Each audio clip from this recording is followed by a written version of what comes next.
Hey, this is Sound Wavetron and welcome to Monday Night Movies.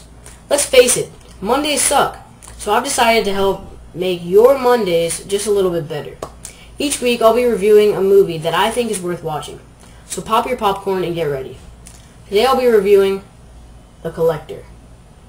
The Collector, directed by Marcus Dunstan, released on July 31st, 2009. Rated R for pervasive sadistic bloody violence, language, and some sexuality and nudity. For Handyman and ex-con Arkin, a rare gem inside a supposedly empty house could be the ticket to his family's financial freedom.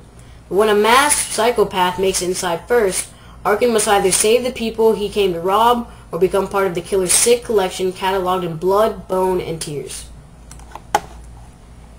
In this movie, we have Josh Stewart as the main character Arkin, Michael Rayleigh Burke as Michael Chase, the father and husband of the house that the film takes place in, Andrea Roth as Victoria Chase, Michael Chase's wife, Juan Fernandez as the crazy horror icon himself, the Collector, Carly Scott Collins as the youngest daughter of the victim family, Hannah Chase, Daniela Alonso as Lisa, Arkin's wife, Haley Poulos as Cindy, Arkin's daughter, William Prale as Larry Wharton, a former victim of the Collector, Diane Ayala Goldner as Gina Wharton, Larry's wife, Robert Wisdom as Roy, a leading conman slash mobster, Alex Fellman as Chad, an unimportant lackey to Roy, and lastly, Madeline Zima as Jill Chase, the angsty, stereotypical teenager daughter of the victim family. In my opinion, I love this movie, but it does have its major downsides. For example, the acting. If it wasn't for the suspense that you get from the character of the Collector, it'd be like watching Megan Fox without the pretty. I mean, the acting at best was pretty bad. Most characters showed absolutely no emotion and seemed as if they were reading flashcards at a third grade level.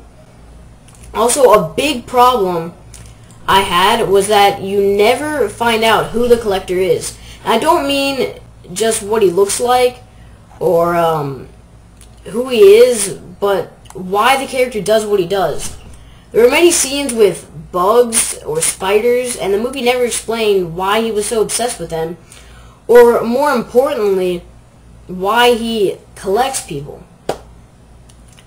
But that can definitely be overlooked because they are filming a sequel this October, and it's said that in the sequel they're going to go deeply into his character and pick up exactly where the first movie ended, so that'll be pretty good, and I'm looking forward to it.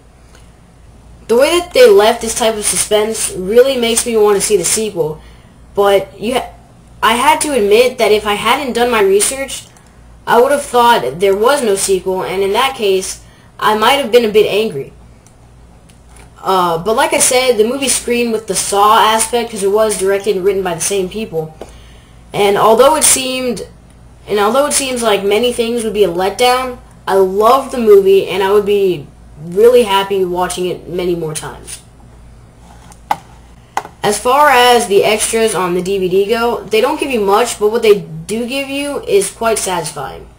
You get an alternate ending, which was absolutely unexpected and phenomenally hilarious. I loved it. They also give you some deleted scenes. If I remember right, there were 3. I think 2 of them were fine being cut out, but one I think would have added to the film a little bit more, and it just would have made a little bit more sense. But even though they took it out, not a big downside. And it's still cool that they threw that in with the special features.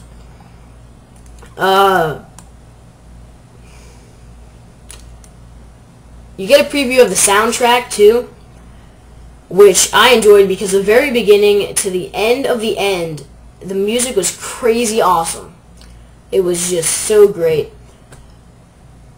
What else can I say? Lastly, you get the music video to the song Beast by the band Nico Vega. The song is great. Really great. I've never heard of Nico Vega though, and I think after seeing the movie and listening to the song and listening to what they can do, I think I'll definitely check them out, at least give them a try.